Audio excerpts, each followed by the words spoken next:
people that are in situations that are domestic violence, but they may not realize that it's Mhm. domestic violence. Can we start Yeah. there? The most important way to be able to know, am I in an abusive environment, is if you are in any way, shape, or form, whether it's physically, mentally, emotionally, sexually, financially, being dehumanized, disrespected, or made to feel less than, or like you're even just too much. These are indicators that you are in an abusive relationship dynamic. Mix 102.5, the best mix from the 90s to now. Big Poppa in the afternoon. Mental Wellness Wednesday, life coach and author Rebeccah Silence.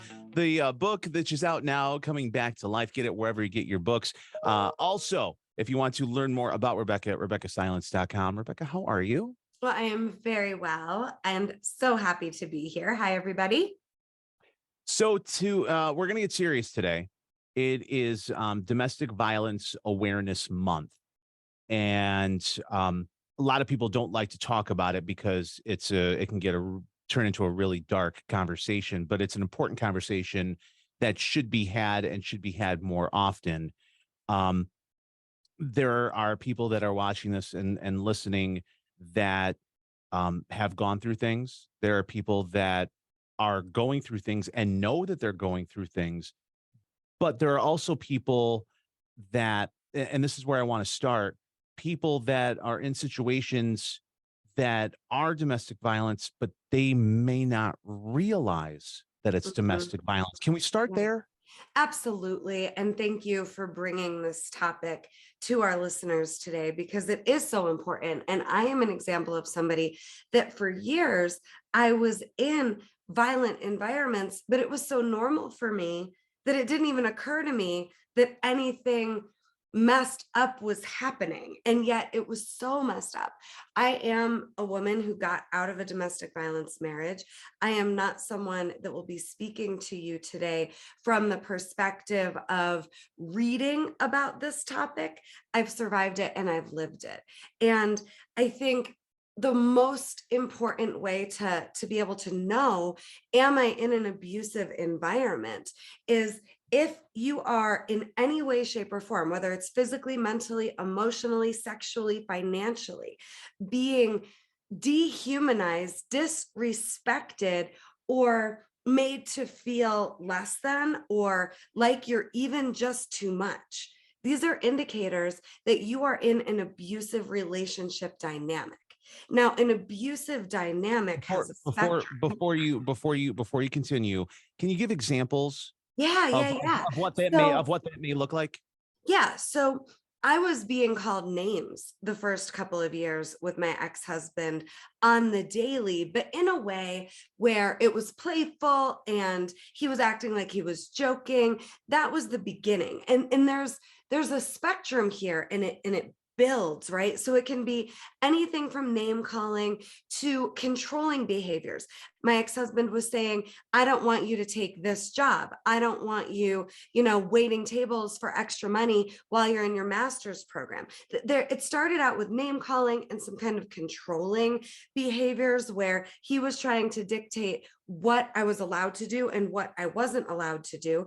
And we're partners and we're married. So I was confused about whether or not those behaviors were acceptable. And then it escalated into full blown, cross hooks. And, that was a very also difficult time because I'll be honest with the listening audience, I fought back. I didn't lay down and take it. I fought back. Me at 5'2", if I stand up straight, straddling this 6'2" man and pummeling him. If you're going to hit me, I'm not taking it lying down. I mean, it was so destructive. Um, it was so not okay, this environment I was living in. And what happened for me was we had a night where my husband had drank too much and I got scared that he was going to go after my 2-year-old. And for me, the saddest part about the story, but I think the most important part about the story as well, is it took me seeing that my daughter was potentially being threatened and was in this environment for me to wake up and for me to get us out of the situation. I wasn't respecting or loving myself enough to have it even occur to me that I deserved better than being called names, that I deserved better than the controlling behaviors, the actual physical harm. I was so used to that it just was what it was. And I had this belief system that love came at a cost. That if I'm going to get love, there are sacrifices that I need to make. I will be treated in ways that maybe don't feel great in the morning, in the moment, but will make all the difference because at least I have the love. So it took this night of me getting hit, fighting back, and then realizing my daughter was right here in the environment. She was asleep, but it didn't matter. She was energetically in the environment. So that was what prompted me to then leave the situation. And it was terrifying and terrible because I had no self-love, no self-respect, and no belief in myself to be able to support my daughter and I on my own. And I knew that we'd end up going bankrupt. I was in a situation where the house, the cars, everything was in my name. And I knew if I left, this was absolutely going to mean everything falls apart and has to get rebuilt from the ground up. And I didn't know I had it in me. But what I did know is that I wasn't ever going to have peace if I was keeping myself and my daughter in this situation. So we left. So, number one, thank you for sharing because I know that it resonated with a lot of people right now, and it was very brave of you to tell your story, and I definitely appreciate that. Um, Backtracking a little bit, I want to go from you were talking about how it just kind of it started with name calling, and then it turned into behavior where it was controlling, and it was saying you can't do this, I don't want you to do that. But controlling behavior could also be um, reactionary or getting yelled at if something is done instead of something else. Like that controlling behavior can come in a lot of different forms, and it just kind of snowballs from there. Is that fair to say? Yeah, and here's a great way to kind of think about, is this controlling behavior or is this just somebody telling their truth and wanting to be received? So, if in any way it's degrading, it's trying to keep you down, or it comes across as conditional love, like if you don't do what I want, I'm going to withhold love, or I'm going to punish you, or I'm going to escalate the amount of name calling, cruelty, meanness that I'm delivering here. That's not love and that's not healthy. If it's just, here's what I need, here's what I want, here's how I feel, even if you don't agree, I want you to hear me, that's intimacy and that's healthy. Right. But if you have to show up how I'm saying you need to show up, and then I'll love you or I'll be kind to you, that is a messed up dynamic of power and control where you're being told, be smaller or else. If that is the energy, this is abusive and unhealthy. Now, I want to also address that it's possible, even if someone is attempting to be abusive, if you're an adult, you don't even experience it as abuse. You just experience it as no, thank you, no, I will not engage with this. I will not put up with this. And what I'm wanting is, especially for women, but men too, men are abused all the time in their relationships, and that doesn't get talked about enough. Men are sensitive. Men care and love as much as we do. Watch Love is Blind. Look at these gushy guys wanting love just as much as the women, right? It's not just women that get abused or are the love bugs. It's men too. So I don't care what your gender, I don't care who you are. If this dynamic is affecting you, if you are in an abusive environment, you've got to learn that it's in you to rise above what's going on in the circumstances and turn the volume all the way up on your power, because abuse isn't love and you do not deserve it and you do not have to put up with it. And anybody that's afraid of losing the relationship more than they are afraid to stay sitting in the sandbox of abuse, I want to give you a wake up call today that there is nothing worth you staying in an abusive environment for. And you can actually be an adult that decides. It's a decision.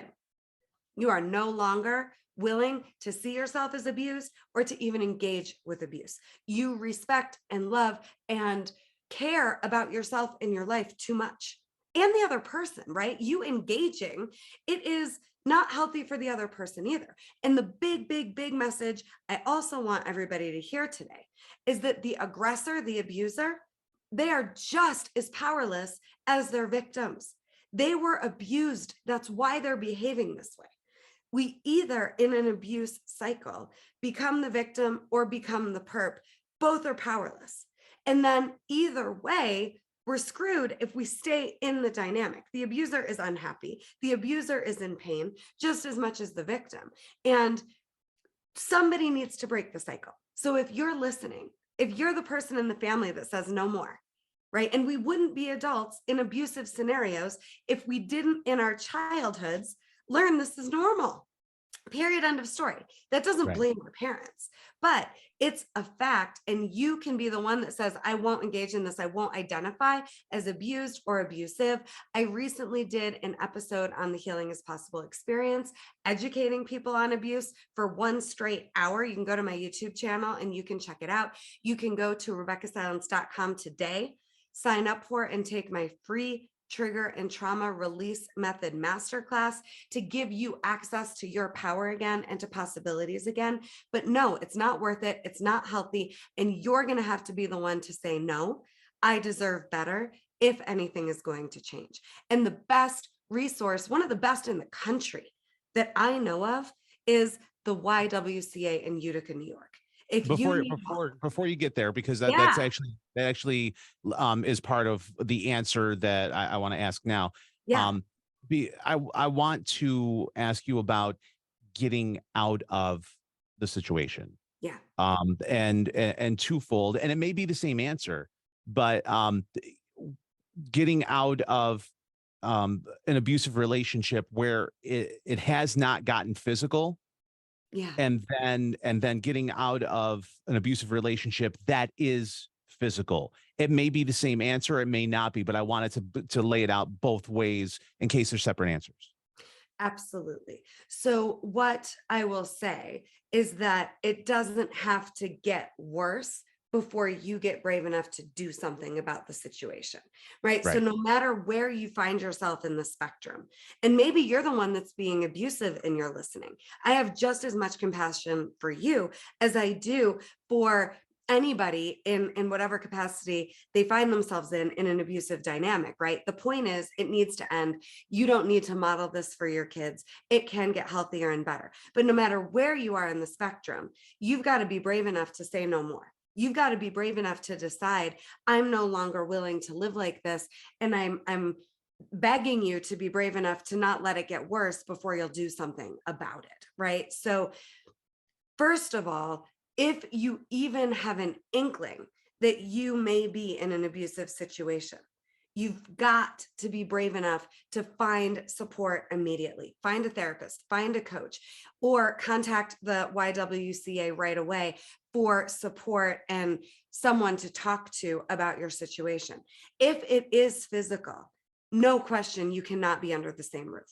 No question. It's time to separate yourself, get some help, get yourself out of the dynamic. And again, the YWCA is amazing to call for help and support with that. But no matter what, you need support. You need to decide this is no longer acceptable and that you're willing to risk losing the relationship over losing yourself and your safety and the safety of your children if you have them.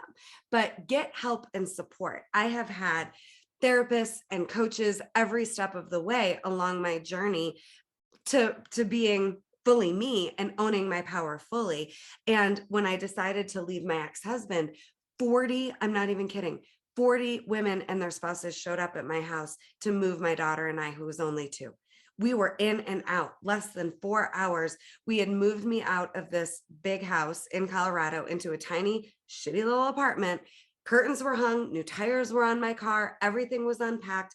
I will never be able to thank those friends enough for being there. So if your friends don't know you're in trouble, they can't help. but have a professional helping you too, because emotionally, there's a lot to process. And there are patterns that even if you end the dynamic in the relationship you're in, they'll continue if you don't get help in healing emotionally around what's been going on. There are so many resources. My emotional survival kit course is a great do-it-yourself opportunity in less than 3 hours. My book, Coming Back to Life, I talk about this. I share my story and on an even more intimate level, exactly what I did to get from where I was to where I am today. I was a shell of a person, not believing I deserved better and very confused about love. I thought abuse was just a symptom of love, not the opposite, right? But love and abuse, they don't go in the same sentence. And you've got to love yourself enough to say, I deserve better. And there are resources available. And don't wait for a crisis. Do not wait for a crisis, please. Love yourself, honor yourself, do your best, get support. And it all starts with a decision that I'm not willing to live like this anymore. Love shouldn't hurt. It's Domestic Violence Awareness Month. We're talking with life coach Rebeccah Silence on a Mental Wellness Wednesday to get the emotional survival kit. And what was the other one? It was trigger. So, yeah, the free trigger trauma release method, where in 20 minutes, I will guide you back to possibility again. What gets so dark is when we can't see any solutions, and they exist. RebeccahSilence.com for all of that information. And you can also grab the book Coming Back to Life. It's available wherever you get your books. Rebeccah, I think we helped a lot of people today. And thank you for being so blunt and honest and sharing your story today. Thank you all for listening. I love you. You deserve peace and love in a healthy way. What she said.